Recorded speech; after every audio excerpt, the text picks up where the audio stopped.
I am vengeance. I am the Knight. I am Batman.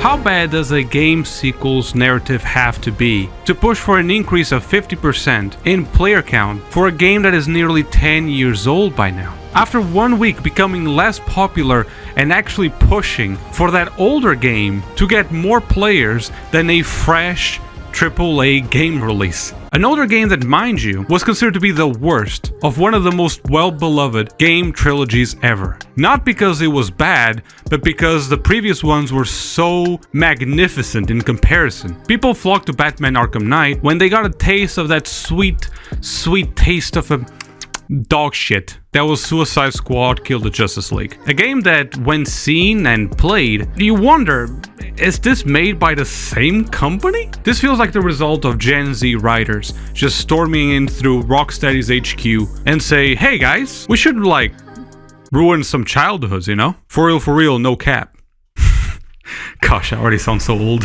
Understand we're not here today to criticize the gameplay, because when it comes to gameplay, it seems solid enough when the game decides to work. And every gamer has a taste of its own. Sure, it looks different from what I played 10 years ago, but companies can't be stuck in a rut for decades. However, I have a hard-on, not right now, stop looking, for objectively bad plots, and a degenerate love for live service games that lure good game companies like Rocksteady with a sense of monetization over quality. I understand that money talks, but it shouldn't talk this loud. So I solely intend to show you that Rocksteady had potential for much more, considering what they already achieved in the Arkham series. This is not the rant of a boomer who doesn't like change. This is an outcry from a fan of perhaps the best superhero trilogy that the world has ever seen. Now, if you're planning to create a video game company that will achieve a legendary status, I would suggest to follow two simple rules. Be based in the United Kingdom and start your name with Rock, because that sure seems the recipe for success. You see, Rocksteady Studios started as any other video game company in 2004. What would we call today an indie developer company such as Pocket Pair that developed Palworld with no more than 10 employees, it would be the making of a AAA game company at the time, as Rocksteady got a leg up in funding with Eidos, who's currently inserted in the Square Enix group by taking a 25.1% for some reason, in Rocksteady as its initial investor. Rocksteady was founded by Jamie Walker and Sefton Hill, former employees of a video game company called Arkham Games, and with them a whole buttload of talent that they dragged in, also straight out of Arkham Games. And yes, the video game industry is that cold. However, the reason why this happened is pretty obvious, as 2004 marks the release of the Catwoman game, and yes, that game came out as well as you would expect.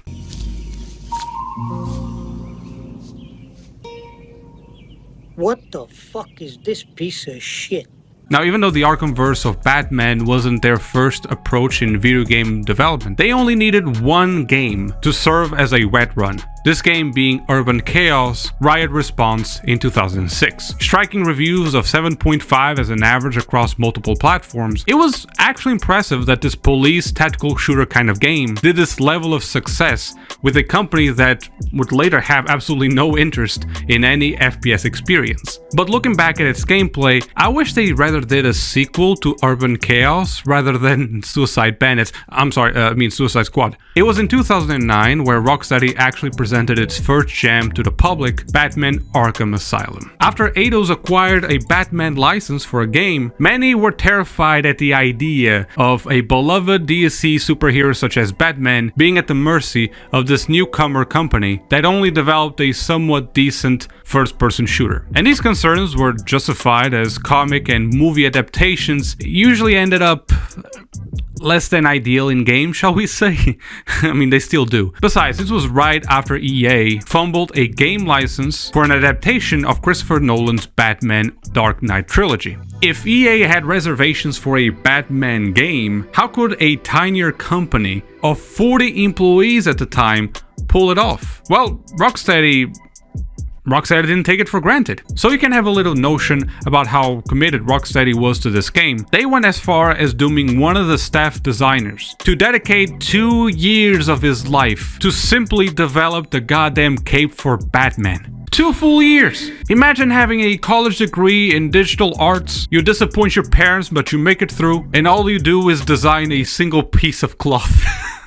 I hope those student loans were worth it. Well, actually, they were. As this, ladies and gentlemen, was reflected throughout the entire game, as the cape was the tip of the iceberg when it came to the amazing physics and gameplay of this superhero game. By incorporating the NVIDIA real physics with a big X, because NVIDIA is that cool, and the power of the Unreal Engine 3, they managed to be compared to a blockbuster like GTA 4, released by a colossal video game company with a whole decade of experience a year prior, achieving nothing short of 9 out of 10 reviews, and this way creating a dynasty in superhero video games, still being used to this day as a benchmark for pretty much every game released, being superhero based or not. They start with a semi-open world game where you can glide over a sea of nutjobs whose only concern is to cause mayhem. This essentially allowed for a sense of constant chaos, really, instead of a mere ambience perspective. What I mean with this is that, for example, in Spider-Man, civilians are there to give you a fake duty of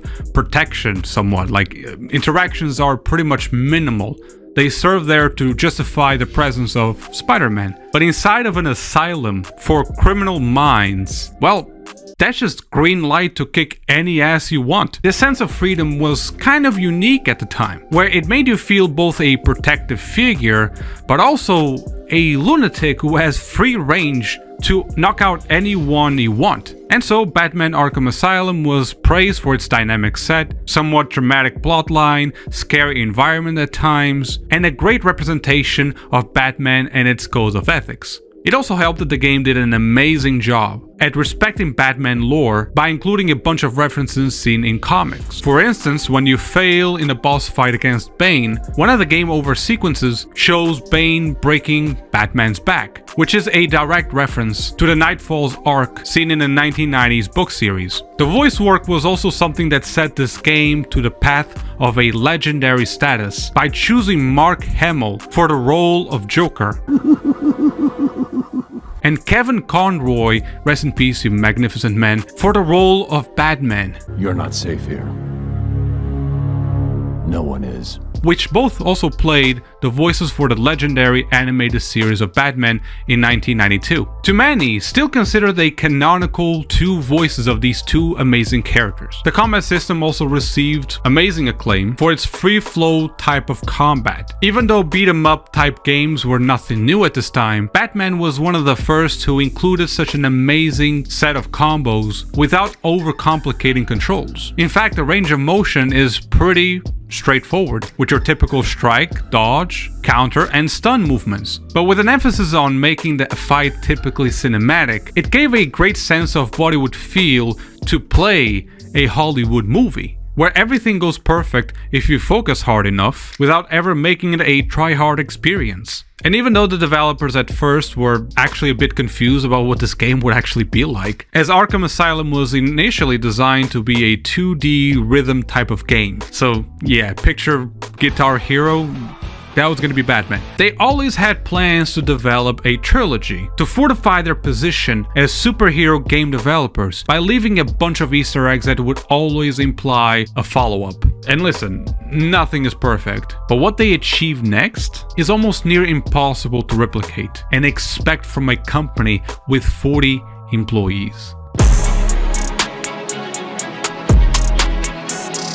Even when we remove all the technical aspects of Batman Arkham Asylum, we are left with a consistently dark plotline that can achieve the perfect amount of twisted mentality and actions, and quickly becomes a trademark of the Arkhamverse for Batman. Arkham Asylum was one of the few games at the time that was able to capture the duality of a hero amongst killers, even if the hero was our own playable character, and to question the whole purpose of such an asylum. What purpose could it possibly have for rehabilitation? simulation if inmates turn into their worst selves inside of it? How could some of these villains sound way more sensible than our own protagonists at times? Hundreds dying in pain and fear, all their meaningless lives brought to a horrifying conclusion.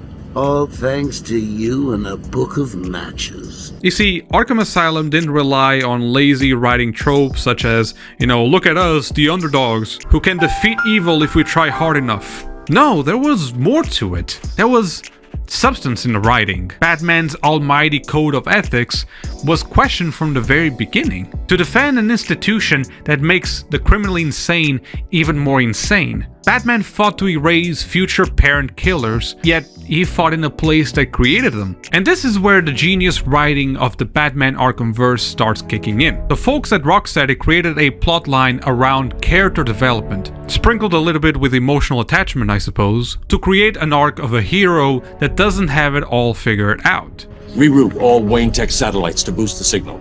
I can't do that. I realize it is difficult, Sam. But you need to decide if one life is worth sacrificing to save 1,000. Don't do this, Alfred. Batman must save Gotham. This duality was the literal foundation for the release of Batman Arkham City in 2011. Another game that got amazing reviews, cementing its success, to some even being classified as pretty much the best Batman game in a whole Arkham series. In Arkham City, you see a Bruce Wayne that learns from his experience in the asylum. When once he was giving brain damage to the criminally insane, we now see him advocating for a better institution, for a better solution, as he saw firsthand how much of a mistake the Arkham Asylum was. We see him now opposed to a similar institution that would cause the exact same issue by quarantining all criminals to a small portion of Gotham City instead of making them better, rehabilitating them. And when in Arkham City, Batman learns about the true plans of our main antagonist, Dr. Hugo Strange, which is effectively just genocide, we don't see a Batman that saves Gotham, that purely focuses on civilians, but rather a hero that defends those who deserve a second chance in life, going as far as risking his own life to save killers and pretty much what was considered the scum of Gotham. Strange is launching missile strikes on Arkham City from Wonder Tower. You shut this place down. Joker's taken Talia. I'm going after them. Arkham City goes even further than Arkham Asylum when it comes to character development, by including a sort of second main protagonist, Catwoman. This unlocked the ability for the Rocksteady writing team to show how two characters with unfortunate pasts that also became orphans, that were kinda similar as they both lost their adult role models, but raised under different circumstances, could still be so alike on both sides of the law, but still the same. Catwoman, a criminal that should automatically place her in the same step as all the criminals in Arkham City, behaving more like Batman than both her and Bruce would like to admit. Since when did you grow a conscience? This is an amazing little nuance that you realize when you pay attention to how this narrative inserts these little, moral, thought-provoking moments to equate two things that you could never think were alike. Arkham City's writing showed us that we don't have to be limited to our main protagonist's heroic feats, but instead his influence around the people that he surrounds himself with. Characters were seen as people with motives and reasons and emotions, not walking catchphrases. So much so that when facing a moral dilemma between Batman saving himself, and so preserving the hero of Gotham and saving many more lives, and saving Gotham City's most ruthless killer, he pondered where most of us would see it as an obvious decision if we were him, but we aren't. We aren't Batman. We're talking about Batman, a man with a code that no matter how nonsensical it may seem at times, it's his. It makes sense to him, which I think is a very clear distinction between having a plot hole and a semi-character flaw. How many games can we truly see our hero carry the game's villain as if he lost someone that was truly dear to him? Include the fact that the game shows an amazing foreshadowing shot in the beginning scene of the game, that draws a subtle remark of the ending with Cain and Abel. Guys, we're going biblical here, and you realize how fucking awesome this masterpiece is. The writers were able to draw similarities, and even between a rotten, sociopathic killer and a self-sacrificing pacifist. But so what? We all know you'll save me. Every decision you've ever made ends with death and misery. People die. I stop you. You'll just break out and do it again. Think of it as a running gag. No!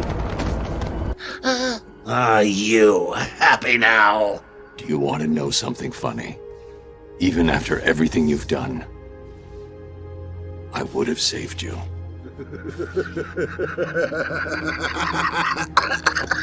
And I'm not even gonna include side missions and world events that help the character of Batman burrow deeper into our fondness for him. But it is in 2015 where Rocksteady hammers the final nail, or at the very least, what it should have been with Batman Arkham Knight.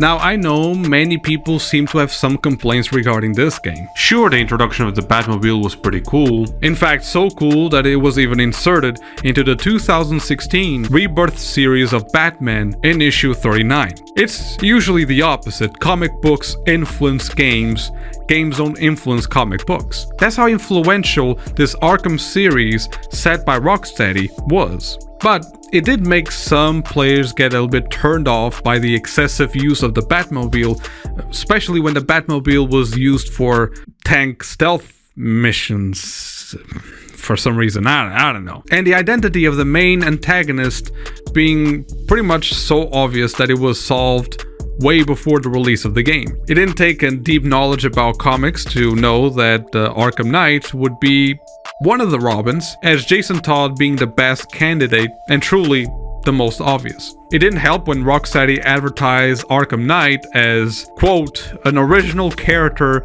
we've been building up since the past games.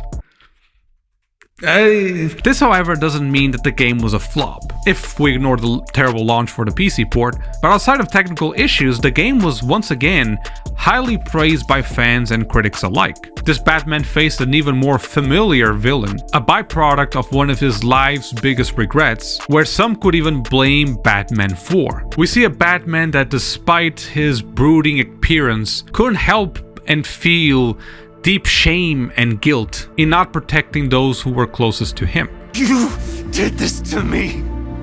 I'm sorry.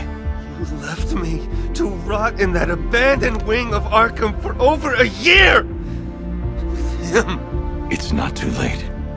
We can fix this. Together. To lose Jason Todd, to have him tortured for years by the hands of the Joker, it drives a more humble Batman, one that doesn't see things as black and white as he used to do. Pair this with very questionable practices that drove for another moral obstacle, which involved actual kidnapping of citizens for the sake of the greater good, albeit being polluted by the fact that this greater good would also save Batman's own life, since finding the cure for the Joker blood would also mean finding his, making us wonder to the possible existence of a hypocritical justification from Batman himself. This is interesting, as Batman never went this far. The line that separated Batman and the criminals was becoming thinner and thinner in every installment of the series. He also faces his worst nightmare of being both Gotham's biggest hero and Gotham's biggest threat, as the mind of a Joker in the body of a Batman would essentially mean a force that would require the whole Justice League to stop him. And even if stopped, it would mean the death of thousands, if not millions, before he gets to that point, all while still reliving all the times he wasn't there to save those he loves. To see a man overpowered by fear, his own fear, that is something that encapsulates Batman's strength. Mental strength, that is. No more Batman. I've won. I'm not afraid, Crane. Impossible. In a nutshell, Gotham's villains literally threw everything at him but the kitchen sink. But the end...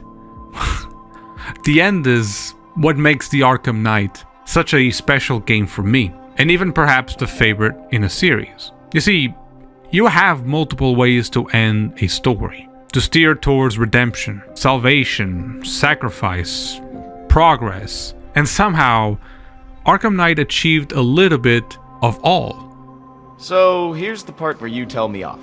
I'm proud of you, Dick. Are you feeling okay? This is the end. This is the last time we meet. Don't talk like that. Alright, this won't stop you. Nothing stops you. Keep Bloodhaven safe. Promise me. It's okay, Bruce. I get it. You just don't want me hanging around, stealing the limelight. Dick.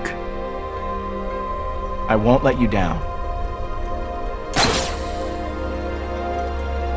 I know. We see a Batman with nothing to lose, a Batman whose identity is not a secret anymore, and in the face of danger of seeing his friends and those he considered family getting hurt if he was coward enough to put his duty over their safety. A man willing to lose everything he partially worked for, but where many men with money could have lacked, he stepped up. And so we see a Batman who only sees progress in his death, in the death of a man, but not the symbol. And that's what's so beautiful about this ending. The use of fear itself that Scarecrow weaponized against an entire city, now being used to maintain order and peace in the same one.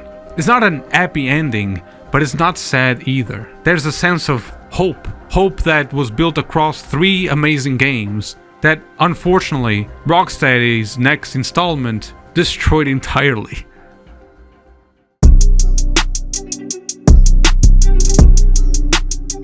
You know, some things remain better untouched, and Batman fans felt generally pleased with how the Arkhamverse storyline ended, with a myth that would still strike fear in the hearts of criminals, but without for the need of an actual protector of Gotham City. That Batman's reign was impactful beyond his death. That is such a unique plot point for a game. Truly beautiful, if you ask me. It was a bittersweet but fair goodbye to an amazing storyline and character. But Suicide Squad killed the Justice League, also managed to kill the Arkhamverse. You remember our initial question in the intro? Is this made by the same company? Well, that would be a fair question, since it pretty much wasn't the same company. A huge portion of the creative team behind the Batman Arkham series were excluded in the making of Suicide Squad if you check the credits. You'll see none of the names matching up, and the fact that one of the Rocksteady's founder and writer for the whole Arkhamverse, Sefton Hill,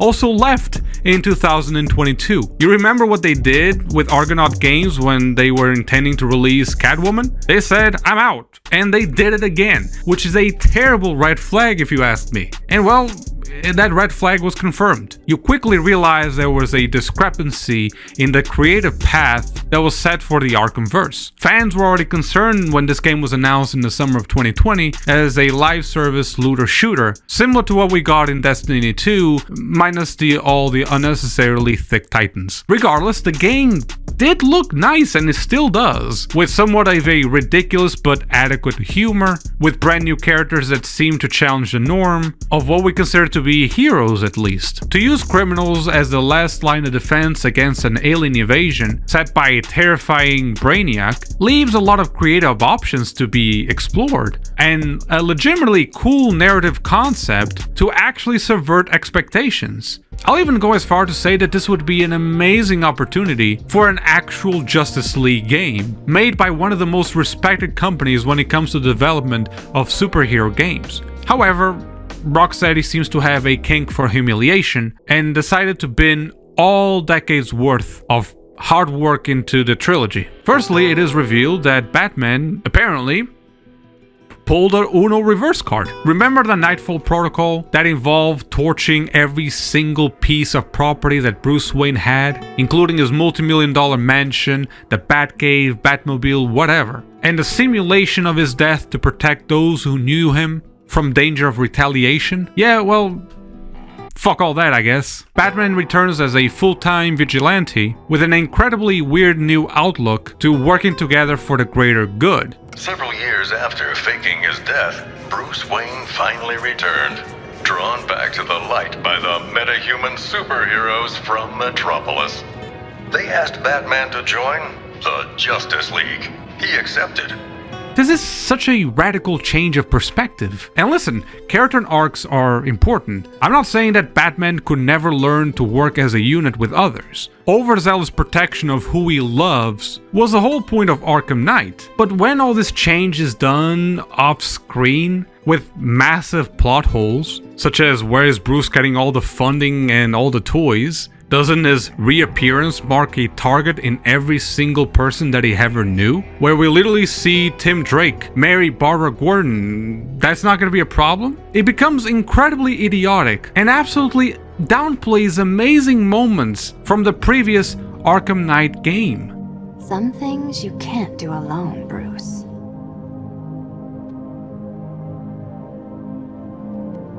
And some things you have to. I guess screw that. And despite Suicide Squad getting some brief but cool and innovative moments, like being Batman's prey for once, the game fell incredibly short where it came to use what was established already in the Arkham series. I'll also say that I have no problem with Batman being killed. I understand the game is called Kill the Justice League, but that doesn't mean that you can just kill off any character in any way you want, let alone Batman. To treat him as a random NPC annoyance, death by gunshot in a park bench like a botched robbery. All this to simply be used as a lore for Superman, which still goes without a sensible explanation, by the way. That is pure disrespect, especially considering this was Kevin Conroy's last chance to shine. And I know I heard all the controversy, and I don't think people should put words in the mouth of a dead man. To say that he would feel ashamed by the final product. If he did, people, he wouldn't have joined the project and made part of this game. But I will say, it still makes me, personally at least, revolted that this is where the creative team decided to go with and use the last performance of one of the greatest voices of our generations. Jesus. You see, now we take the control of 4 characters, right? Who, despite the potential for amazing redemption, they are simply used as a comedic relief. They never improve, they never get worse. Who learn nothing along the way, and limit their character development to simply feeling sad about Wonder Woman being X-rayed by Superman to oblivion, instead of literally helping her. The audacity of people to claim that Batman had way too much plot armor, and yet we have these 4 stooges with no meta powers, no training, somehow defeat Superman with a terrible sense of fashion and some gold-tipped Nerf darts. What the fuck? This game's major drawback was its lack of emotional involvement, of any reason to get attached to any of the characters, to even care. Am I supposed to feel sad for a Superman who dies at the end of 4 obnoxiously underpowered goons, even though we had no past experience with him in the Arkhamverse? What was the purpose of using the Arkhamverse in this game? And let's not even get depressed when we remind ourselves that we had boss fights in Arkham City that involved a Mr. Freeze that will learn your attack pattern, forcing you to not repeat attacks to adapt to combat as Batman normally would. And especially not compare it to the sad use of superheroes that make swatting flies look like a harder task than killing them. I mean, what is this? Why is Batman yelling no like a little bitch? Why is Flash running around the Suicide Squad when we just saw him literally rip the heart out of Lex Luthor with one quick dash? And did they just kill Robin off screen? Why is Shark using the ring better than the Green Lantern himself? Stop. Stop. Listen, I'm not someone who is big mad about killing a beloved character like Batman. All I'm doing is asking, what's the purpose of this game? Surely it had potential. There were good things along the way. Wonder Woman was a pretty good character in this game. You have to kill us, Diana. We have to die to save the world. Barry. She refused to give up on her friends when it was pretty obvious that they had to die to save the world, the same way that Batman wouldn't give up. Her voice acting was amazing, and she was also beautifully well designed. And Harley Quinn was also visually amazing, possibly the best rendition of her portrayal in any media piece out there, even when compared to the Batman Arkham series, honestly. But all this means fuck all if characters don't change for good or bad. There was no necessity for a plot, let alone including the Arkhamverse in this shit show of a narrative. And as I said, why are we having the annihilation of the Justice League when we didn't even have a Justice League game beforehand? Am I the only one seeing the missed potential in a Justice League game?